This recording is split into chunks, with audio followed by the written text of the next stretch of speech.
My wife asked me the other day if there was anything that she does that annoys me.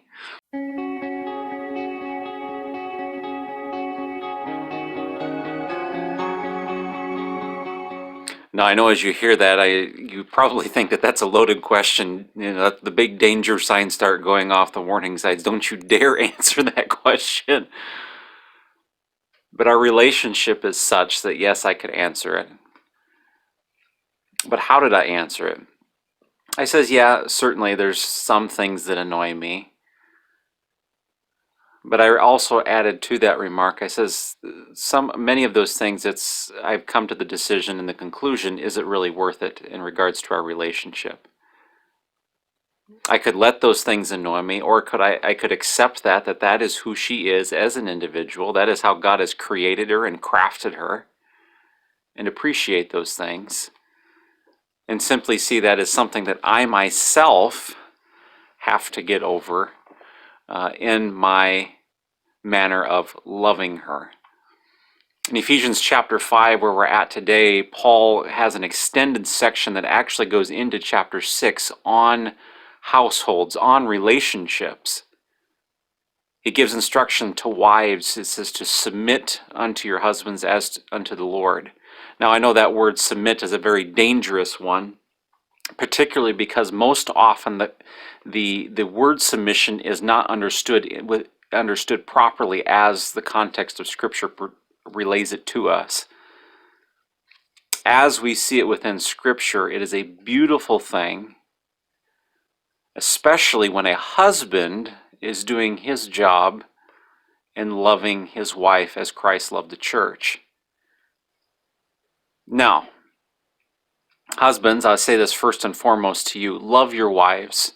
Love them as Christ loved the church. What does that mean? It means to love them sacrificially. It means to die to self, choosing to show those responses of love in whatever it might be, any arena, any area. I know for me, initially when we had our little one, it was getting up early, sharing in that responsibility of caring for them. In other cases, it's she wants to go do something. I particularly don't want to, but in my love for her, I choose to do it anyway.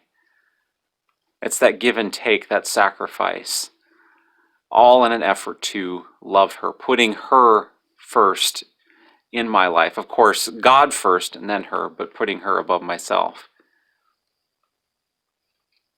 That for wives then makes submission very easy, doesn't it? Of course, now it doesn't say love your husbands only if they, or submit to your husbands only if they love you in this manner. No, it tells us to do it anyway. In fact, Peter says to continue to do it so that he may be won over by your actions, won over to the Lord.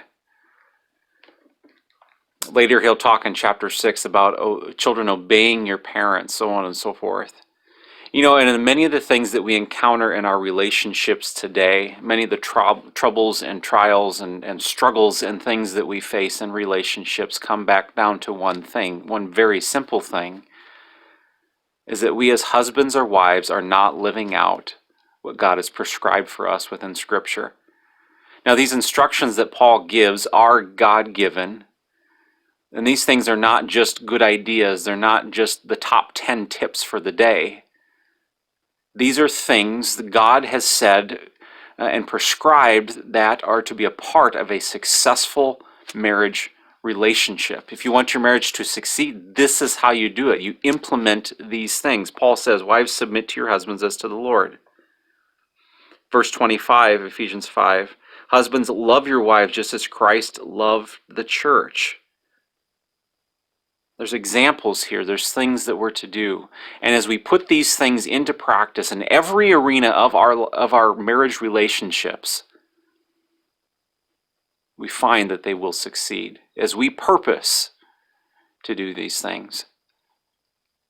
Now, maybe today that requires a bit of time just simply saying before the Lord and being open before Him, saying, God, in my marriage, how do I make it better? And if it's me, give me the dope slap that I need to get some things right and to hear what I need to hear, even if those things are hard to hear. Say, Father, I love you, and I desire that my marriage be better. I desire that my marriage be godly focused and you at its center. And how can I do that? Take some time today to read through Ephesians 5. Take some time to reflect on your marriage with a pad of paper and a pen. It's like, how can my marriage more reflect, be more Christ-like? How can I myself draw closer to God that I might benefit our relationship, that it might grow deeper, that it might have that good foundation? And then think through some very practical ways, even today, how you can put into practice these things of loving your spouse and reflecting the marriage relationship that God Himself desires for us to emulate and to put these things into practice. As we do, our marriages then become gospel light to the nation around us. They become salt and light. They become avenues in which we can communicate to the world around us, hey, Christ has made a change within me. This is what a godly relationship looks like. And this is what you can have too if you turn to Him, place your faith in Him, and follow what He has prescribed for a godly relationship. It's not easy. I'm not saying that me and my wife's relationship is easy either. But as we choose to implement these things, we find that we draw closer and we further reflect Him, which Paul says in the beginning of Ephesians that we are to do, to be imitators of God. Until tomorrow, friends. Or till next time, rather. God bless.